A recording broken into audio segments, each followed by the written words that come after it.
Hello bachcho, let's read this question. So this question says a uniform disk of radius capital R has a round disk of radius capital R by 3 cut as shown in the figure. The mass of the remaining saddle portion of the disk equals capital M. Find the moment of inertia of such a disk related to the axis passing through the geometrical center of the original disk and perpendicular to the plane of the disk considering surface mass density sigma के equal given है। ठीक है, तो चलिए इस question को start करते हैं। So we can write down the key concept of this question. बच्चों इस क्वेश्चन का की कॉन्सेप्ट आपका लिख लीजिए, मूवमेंट ऑफ इनर्शिया कैलकुलेट करके बताना है। क्या बताना है आपको? Movement of inertia. ठीक है, मूवमेंट ऑफ इनर्शिया यहाँ पर कैलकुलेट करके बताना है about an axis passing through the geometrical centre of the original disc. Alright बच्चों, ठीक है। तो देखिए बच्चों, आपके पास इस तरीके से सिचुएशन है। ये आपकी एक डिस्क है, ठीक है, जिसका मास रेडियस देखिए, रेडियस पैरामीटर क्वेश्चन में गिवन कर रखा है, रेडियस कैपिटल आर के इक्वल है। राउंड डिस्क, ठीक है, इससे हम एक पोर्शन को कट कर रहे हैं जिसके रेडियस आर बाय 3 के इक्वल है। ठीक है, इतना पोर्शन मान लीजिए कट कर लिया जिसकी रेडियस आर बाय 3 के इक्वल है, यानी कि यहाँ से लेकर यहाँ तक का डिस्टेंस कितना होगा आपका? आर बाय 3 के इक्वल हो जाएगा। ठीक है, ये डिस्टेंस भी आपका आर बाय 3 के इक्वल होगा। ठीक है, और यहाँ से लेकर यहाँ तक की बच्चों ये जो टोटल डिस्टेंस होगी ये आपकी कितनी होगी? आर के इक्वल होगी। तो ये आर बाय थ्री, तो बच्चों ये भी आपका आर बाय 3 होगा। ठीक है, ये हम यहाँ से इतना बता सकते हैं। अब बोला क्या गया देखिए, find the moment of inertia of such a disc relative to that. ठीक है, इतना पोर्शन बचा हुआ है, देखिए ये पोर्शन आपका इसमें रिमेनिंग है। ठीक है, जो आर बाय 3 वाला पोर्शन है उस, ठीक है, ये वाला, इसको मैं रेड से रिप्रेजेंट कर लेता हूँ। ये पोर्शन देखिए आपने क्या कर दिया बच्चों? कट कर दिया है। ठीक है, इतना पोर्शन आपने कट कर दिया है। जितना रिमेनिंग पोर्शन है उसका मोमेंट ऑफ इनर्शिया बताना है अबाउट दिस ओ, जिसका relative to the axis passing through the geometrical centre of the original disc. Yes, okay, इस ओ के अबाउट के बताना है बच्चों, मोमेंट ऑफ इनर्शिया कैलकुलेट करके बताना है। ठीक है, अब इसको हम स्टार्ट करते हैं। तो देखिए बच्चों, आपके कॉलेज ने इसको ऐसे कंसिडर कर लीजिए। ठीक है, एक तो आपकी कैपिटल डिस्टेंस मान लीजिए। ठीक है, ये आपकी कैपिटल डिस्क है जिसकी रेडियस कितनी है? आर के इक्वल। ठीक है, इसमें आप क्या ऐड कर लीजिए, ये छोटा वाला पोर्शन को देखिए हम नेगेटिव मास कॉन्सेप्ट का यूज करेंगे।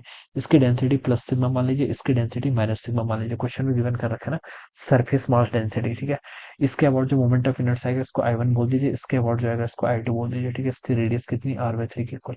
एक चीज का लेकिन यहाँ पर ध्यान रखना है, मोमेंट ऑफ इनर्शिया आपको इस ओ के अबाउट बताना है। क्वेश्चन में जो ओ दे रखा है यानी कि इस ओ के अबाउट, तो इसका तो हम ओ के अबाउट बता देंगे। ठीक है, और इस वाली का हमें यहाँ से लेकर यहाँ पर एक पॉइंट है ओ, इसके अबाउट बताना है। ठीक है, इसके सेंटर को मान लीजिए छोटे वाला जो डिस्क है आर बाय 3 रेडियस की, इसका ओ, इसका हम रेडियस आर बाय 3, तो इसका सेंटर ओ प्राइम मान लेते हैं, लेकिन हमें मोमेंट ऑफ इनर्शिया ओ के बाद बताना है। ठीक है, तो दोनों को ऐड कर लेंगे तो आपको जो नेट मोमेंट ऑफ इनर्शिया रहेगा वो कितना रहेगा? I1 plus I2। ठीक है, तो ये मोमेंट ऑफ इनर्शिया एक स्केलर क्वांटिटी है, हम इसको डायरेक्ट ऐड कर सकते हैं।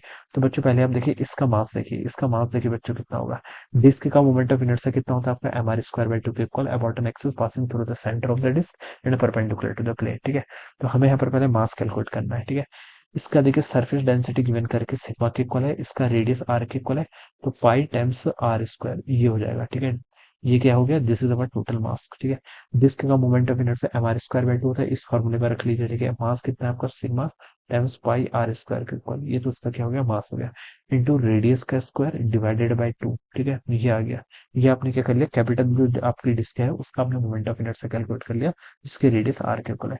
अब इस वाले का मोमेंट ऑफ इनर्शिया देखिए, पहले इसका मास कितना होगा? इसका मास आप लिख सकते हैं माइनस सिग्मा, तो इसकी डेंसिटी है, इंटू पाई टाइम्स रेडियस का स्क्वायर, रेडियस कितनी? आर बाई 3, इसका आप क्या कर लीजिए? स्क्वायर कर लीजिए, तो हो जाएगी minus sigma pi R square by 9 के इक्वल। ठीक है, ये वैल्यू हो जाएगी यहाँ से इतनी। ठीक है, तो ये आपका इसका मास हो गया। डिस्क का मोमेंट ऑफ इनर्शिया कितना होता है? Half M R square by 2 के इक्वल हाफ। मास देखिए इसका इतना है, माइनस में लिखेंगे इसको, minus pi times sigma R square by 9 के इक्वल। ठीक है, ये आपका हाफ एम आ गया। ठीक है, आर स्क्वायर बाई 2, रेडियस कितनी इसकी? R by 3। ठीक है, तो उसको आप क्या कर लीजिए? आर बाई 3 का स्क्वायर, तो 1/2 एम आर स्क्वायर। ठीक है, इतना इसका आ जाएगा। ठीक है, अब बच्चों आप क्या कर लीजिए, ये तो आपका सॉरी, ये आपका ओडेस के about moment of inertia, this is the moment of inertia about ओडेस। ठीक है, मुझे तो ओ के अबाउट कैलकुलेट करना है। तो ओ के अबाउट देखिए यहाँ पर हम क्या करेंगे, यहाँ पर आप पैरेलल एक्सिस थ्योरम का यूज कर लीजिए। Moment of inertia about O calculate करना है तो पहले आप क्या कर लीजिए? ओडेस के अबाउट कैलकुलेट कर लीजिए, प्लस इसका जो टोटल मास है जो हम यहाँ पर एम डैश बोल देता हूँ चलिए, क्योंकि मैंने एम इसके लिए यूज किया है। तो एम डैश टाइम्स इनके बीच की डिस्टेंस कितनी हो जाएगी? देखिए ये डिस्टेंस मैंने यहाँ पर लिखी है, यहाँ से लेकर यहाँ तक की डिस्टेंस कितनी है? ओ प्राइम से ओ तक की, R by 3 plus R by 3, 2 r/3, तो 2 r/3 का कितना हो जाएगा? स्क्वायर हो जाएगा। ठीक है, तो इसको भी एक बार ऐड कर लीजिए। प्लस देखिए एम डैश, अगेन देखिए एम डैश कितना होगा? इसके इक्वल है minus pi sigma R square by 9। ठीक है, टाइम्स आपका 2r/3 का स्क्वायर करेंगे तो 4r² बाय 9 के इक्वल हो जाएगा। ये हो जाएगा बच्चों, ठीक है। अब नेट कैलकुलेट कर लीजिए।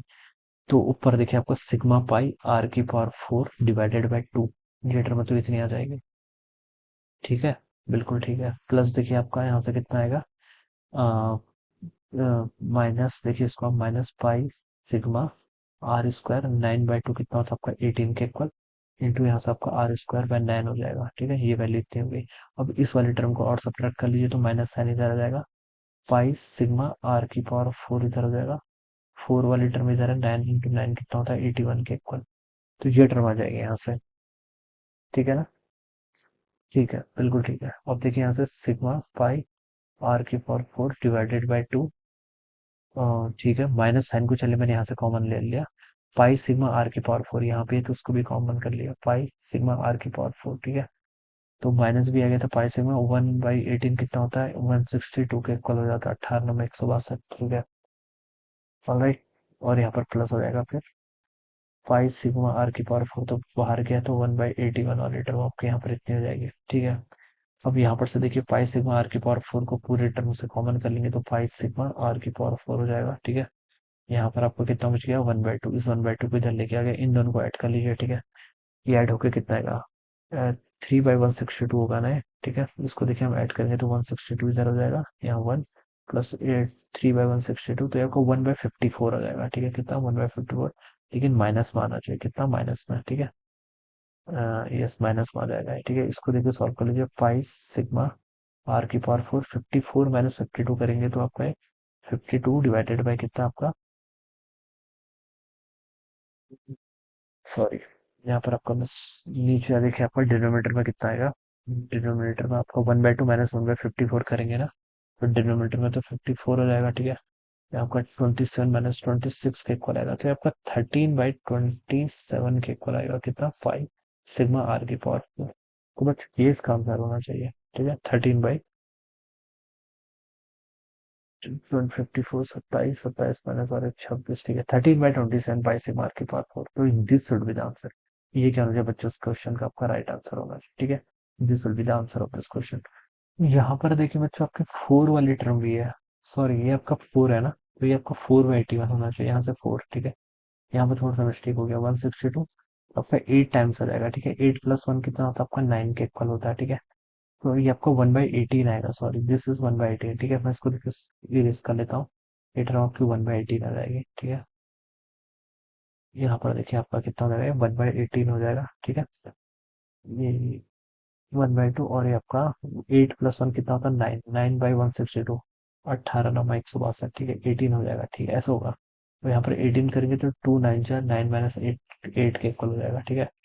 ये वैल्यू आएगी यहाँ से। अब इसको आप सॉल्व करेंगे तो आपको 4/9 पाई सिग्मा r⁴ ये होना चाहिए इसका right answer. This should be the correct answer, alright. तो इस तरीके से हम इसको सॉल्व करेंगे, alright. So I hope you are understood this concept. All the best and thank you so much.